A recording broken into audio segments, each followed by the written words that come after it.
Hi, good evening friends. అందరూ బాగున్నారనుకుంటాను. ఇప్పుడు నేను మీకు ఈవినింగ్ స్నాక్స్ లాగా ఒక మంచి ఐటమ్ని మీకు చూపించాలనుకుంటున్నాను ఫ్రెండ్స్. అదేం లేదు, మనకి ఆనియన్స్ ఉంటాయి కదా, ఆనియన్స్ తెలియని వాళ్ళు ఎవరు ఉండరు. ఆనియన్ బజ్జీ ఎట్లా చేయాలి అని చెప్పి నేను ఈరోజు మీ అందరికీ చూపించాలి అనుకుంటున్నాను. ఏం లేదు, ఈవినింగ్ మనము చల్లగా వర్షం పడుతున్నప్పుడు ఈవినింగ్ ఏదైనా హాట్గా తినాలి అనిపించినప్పుడు మనం ఈ ఆనియన్ బజ్జీని చేసుకుంటే ఎంతో టేస్టీగా మనకి చాలా హ్యాపీగా ఎంజాయ్ చేయొచ్చు. అయితే నేను ఈ ఆనియన్ బజ్జీ చేయడానికి ఒక 6 మీడియం సైజ్ ఆనియన్స్ని ఇట్లా పొడుగ్గా కట్ చేసుకొని ముక్కలు ఉంచుకున్నాను. తర్వాత ఇది వచ్చేసి బ్యాటర్. ఈ బ్యాటర్లో వచ్చి శనగపిండి, ఒక 1/2 kg శనగపిండి తీసుకొని ఆ శనగపిండిలో ఒక 50 grams బియ్యపిండి కలిపాను. ఎందుకంటే మొత్తం శనగపిండి కలిపితే అది కొద్దిమందికి హెల్త్ మనకి ప్రాబ్లం ఉంటుంది కాబట్టి కొద్దిగా బియ్యపిండి కలుపుకోవాలి, అప్పుడు చాలా టేస్టీగా ఉంటుంది. అలానే ఆ శనగపిండిలో మనం ఈ బ్యాటర్లో వామ్ వేసుకోవచ్చండి. కంపల్సరీ శనగపిండిలో వామ్ వేసుకోవాలి. 1 tablespoon వాము, తర్వాత ఒక చిటికెడు సోడా ఉప్పు వేసుకోవాలి, తగినంత ఉప్పు, తగినంత కారము. తర్వాత ఇందులో ఇంకొక వెరీ సీక్రెట్ ఇంగ్రీడియంట్ ఏంటంటే, మనము ఆయిల్ పెట్టుకుంటాం కదా స్టవ్ మీద బజ్జీ చేసుకోవడానికి. ఆ ఆయిల్ని బాగా హీట్ అయిన తర్వాత, అంటే మనం బజ్జీ వేసుకోవడానికి ఆయిల్ రెడీ అవుతుంది కదా, ఆ రెడీ అయినటువంటి ఆయిల్ మనం ఈ బ్యాటర్లో ఒక 3-4 స్పూన్స్ ఆయిల్ వేసేసుకోవాలి, వేడిగా అయిన ఆయిల్. అప్పుడు బజ్జీలు చాలా క్రిస్పీగా టేస్టీగా చాలా బాగా వస్తాయన్నమాట. ఇది మనం ముందు బ్యాటర్ రెడీ చేసుకునే విధానం. మెయిన్గా ఈ బ్యాటర్ ఎలా ఉండాలంటే ఫ్రెండ్స్, ఇగో చూస్తున్నారు కదా, ఇలా మరీ లూజ్గా ఉండకూడదు, అలానే మరీ టైట్గా ఉండకుండా మనము ఈ ఆనియన్స్ తోటి బజ్జీలు వేసుకునే లాంటి కన్సిస్టెన్సీ తోటి ఉండాలి. మరీ లూజ్ అయిపోయినా రావు, అలానే మరీ టైట్గా వేసుకున్నా మనకి ఈ బజ్జీలు అనేది కరెక్ట్గా రావన్నమాట, గట్టిగా అలా వస్తాయి.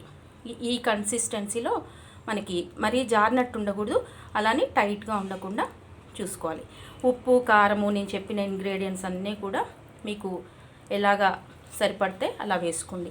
అంటే ఉప్పు కారాలు కొంతమంది తక్కువ తింటారు, కొంతమంది ఎక్కువ తీసుకుంటారు, అలా మీరు వేసుకోవచ్చు. ఓకే ఫ్రెండ్స్, ఇంకా మనం ఇప్పుడు బజ్జీలు చేయడంలోకి మనము వెళ్ళిపోదాము. ఇలా స్టవ్ మీద ఒక మంచి డీప్ ఉన్న ఒక ప్యాన్ని పెట్టుకోవాలి.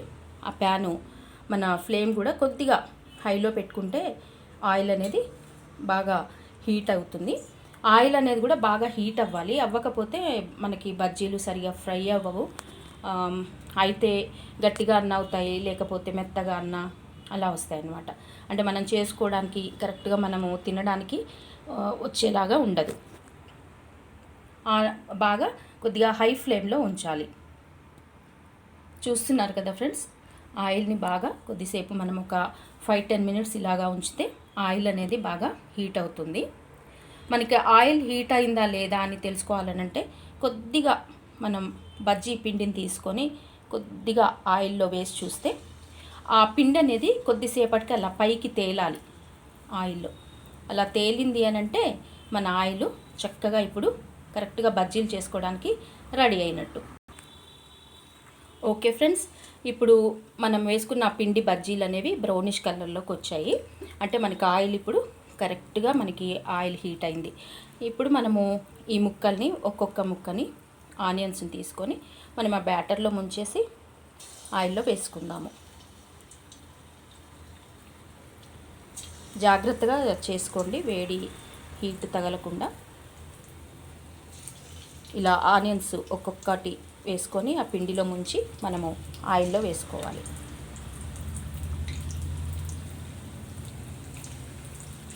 కొద్దిగా వేగట్లేదు బజ్జీలు అని అనిపిస్తే ఫ్లేమ్ని మనము అడ్జస్ట్ చేసుకుంటూ మనము బజ్జీల్ని మనం అటు ఇటు మధ్య మధ్యలో వాటిని తిప్పుతూ ఉండాలి. చూసాం కదా, ఇప్పుడు చక్కగా ఆయిల్ కరెక్ట్గా హీట్ అయ్యింది. బజ్జీలు మనం వేయగానే ఇలా ఆయిల్లో పైకి తేలాయి.